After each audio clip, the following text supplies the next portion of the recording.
ಮುಖ್ಯಮಂತ್ರಿ ಗಾದಿಗಾಗಿ ಡಿಕೆ ಶಿವಕುಮಾರ್ ಬಣ ಬಹಿರಂಗವಾಗಿ ಸಮರ ಸಾರಿದ್ರೆ ಇರೋ ಕುರ್ಚಿಯನ್ನು ಉಳಿಸ್ಕೊಳ್ಳೋಕೆ ಸಿದ್ದರಾಮಯ್ಯ ಬಣ ಸೈಲೆಂಟ್ ಆಗಿ ಸ್ಕೆಚ್ ಆಗ್ತಂಗ್ ಕಾಣ್ತಿದೆ. ಡಿಕೆ ಶಿವಕುಮಾರ್ ಹೈಕಮಾಂಡ್ ಸೇರಿದಂತೆ ತನ್ನ ಬೆಂಬಲಿಗರ ಸಭೆ ಸಮಾರಂಭ ಎಲ್ಲವನ್ನೂ ಮಾಡ್ತಿದ್ದಾರೆ. ಬಟ್ ಸಿದ್ದರಾಮಯ್ಯ ಈಗಾಗಲೇ ಸಿಎಂ ಸ್ಥಾನದಲ್ಲಿ ಕೂತಿದ್ದಾರೆ.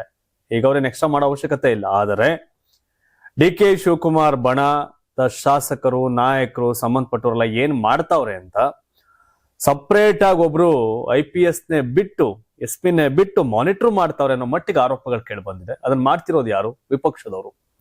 R Ashok DK Shivakumar team ನ ಕಂಪ್ಲೀಟ್ ಮಾನಿಟರ್ ಮಾಡ್ಲಾಗ್ತಾ ಇದೆ. ಏನ್ ಮಾಡ್ತಾರೆ ಬಿಡ್ತಾರೆ ಅಂತ ಸಿದ್ದರಾಮಯ್ಯನವರು ಈ ಕೆಲಸ ಮಾಡಿಸ್ತಾ ಇದ್ದಾರೆ. ಅದಕ್ಕೆ ಅನ್ಅಫಿಷಿಯಲ್ ಆಗಿ SIT ತರ ಒಂದು ರಚನೆ ಮಾಡ್ಬಿಟ್ಟಿದ್ದಾರೆ. ಸಿದ್ದರಾಮಯ್ಯ DK ಟೀಮ್ ಅವ್ರು ಎಲ್ಲಿಗೆ ಹೋಗ್ತಾರೆ, ಏನ್ ಮಾಡ್ತಾರೆ, ಏನ್ ಮಾತಾಡ್ತಾರೆ, ಮುಂದಕ್ಕೇನು ಅಂತ ಇನ್ನೊಂದು ಹೆಜ್ಜೆ ಮುಂದೆ ಹೋಗಿ ಮಾಜಿ ಮುಖ್ಯಮಂತ್ರಿ ಕೇಂದ್ರ ಸಚಿವ ಕುಮಾರಸ್ವಾಮಿ ಮಾತನಾಡಿದ್ದಾರೆ.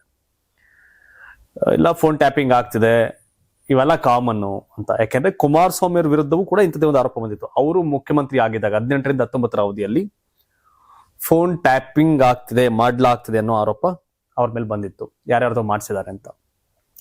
ಸರ್ವೇ ಸಾಮಾನ್ಯ ಎಲ್ಲಾ ಸರ್ಕಾರದ ಅವಧಿಯಲ್ಲೂ ಇದಾಗತ್ತೆ, ಇದೇನು ಹೊಸ್ತಲ್ಲ ಅಂತ ಅವ್ರು ಒಪ್ಕೊಂಡಿದ್ದಾರೆ. ಯಾಕಂದ್ರೆ ಬರೋ ಸರ್ಕಾರ ಎಲ್ಲ ಅವರ ವಿರೋಧ ಪಕ್ಷದ ನಾಯಕರುಗಳನ್ನ ಸಂಬಂಧಪಟ್ಟವ್ರನ್ನ ಇದ್ ಮಾಡಿಸ್ಕೊಂಡೇ ರಾಜಕಾರಣ ಮಾಡ್ತಾರೆ ಅನ್ನೋ ದಾಟಿ ಹೇಳಿಕೆನ ಅವ್ರು ಕೊಟ್ಟಿದ್ದಾರೆ. ಬಟ್ ಇಲ್ಲಿ ಗಮನಿಸಬೇಕಾದಂತ ಅಂಶ ಅಂತಂದ್ರೆ, ಕಾಂಗ್ರೆಸ್ ಸರ್ಕಾರದವರು ಒಂದ್ ಸರ್ಕಾರ ಅಪೋಸಿಷನ್ ಪಾರ್ಟಿಯವ್ರು ಮಾಡಿಸೋದು ಓಕೆ.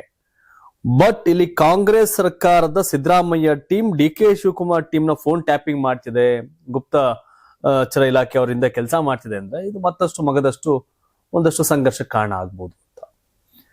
ಯಾಕೆಂದ್ರೆ ಈ ಹಿಂದೆ DK ಶಿವಕುಮಾರ್ ಮೇಲೆ ರಾಜಣ್ಣ ಸೇರಿದಂತೆ ಬೇರೆ ಬೇರೆ ತರ ಆರೋಪ ಮಾಡಿದ್ರು. ಬಟ್ ಈಗ DK ಶಿವಕುಮಾರ್ ಕಡೆ ಯಾರು ಇದ್ರ ಬಗ್ಗೆ ತುಟಿಕ್ ಅಂತಿಲ್ಲ. ಅದೇ DK ಶಿವಕುಮಾರ್ ಒಳಗಡೆ ಮಾಡೋದೇನೈತೆ, ಓಪನ್ ಆಗಿ ಅವರು ಮುಖ್ಯಮಂತ್ರಿ ಗಾದಿ ಪಡೆಯೋಕೆ ಏನೇನ್ ಮಾಡ್ಬೇಕು ಅವೆಲ್ಲವನ್ನೂ ಮಾಡ್ತಾ ಇದ್ದಾರೆ. 31 ಶಾಸಕರನ್ನ ಹೊಸದಾಗಿ ಆಯ್ಕೆಯಾದಂತ ಮೊದಲ ಬಾರಿ ಆಯ್ಕೆಯಾದಂತ ಶಾಸಕರನ್ನ ನಮಗೂ ಮಂತ್ರಿ ಸ್ಥಾನ ಬೇಕು ಅಂತ ಪತ್ರ ಬರ್ಸದ್ದು DK ಶಿವಕುಮಾರ್ ಟೀಮ್.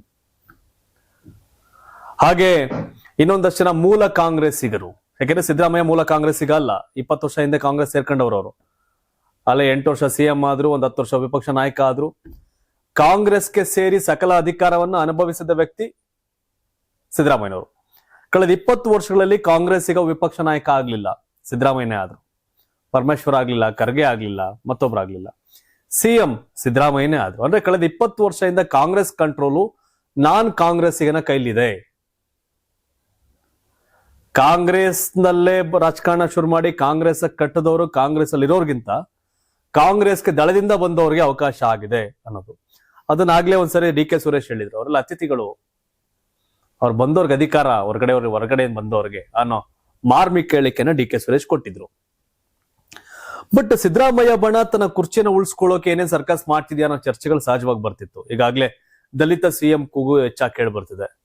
ಸಿದ್ದರಾಮಯ್ಯ ಒಂದು ವೇಳೆ CM ಸ್ಥಾನದಿಂದ ಇಳಿಯಬೇಕಾದ ಸಂದರ್ಭ ಬಂದ್ರೆ ಆ ಜಾಗಕ್ಕೆ ನೆವರ್ ಎವರ್ DK ಶಿವಕುಮಾರ್ ಕೂರಂಗಿಲ್ಲ, ದಲಿತ CM ಕೂರಿಸ್ಬೇಕು ಅಂತ ಅವರು ಸ್ಪ್ಲಿಟ್ ಮಾಡಕ್ಕೆ. ಅಂದ್ರೆ ಕಾಂಗ್ರೆಸ್ನ 140 ಶಾಸಕರಲ್ಲಿ ಒಂದ್ 31 ಜನ ಹೊಸದಾಗಿ ಗೆದ್ದಿರೋರು ಅಂತ ಒಂದ್ ವಿಂಗ್ ಮಾಡವ್ರೆ, ಫಸ್ಟ್ ಟೈಮ್ ಗೆದ್ದವರು ಅಂತ. ಇನ್ನೊಂದಷ್ಟು DK ಶಿವಕುಮಾರ್ ಬಣ ಮತ್ತೆ ಮೂಲ ಕಾಂಗ್ರೆಸ್ಸಿಗರು ಅಂತ ಒಂದ್ ವಿಂಗ್ ಇದೆ.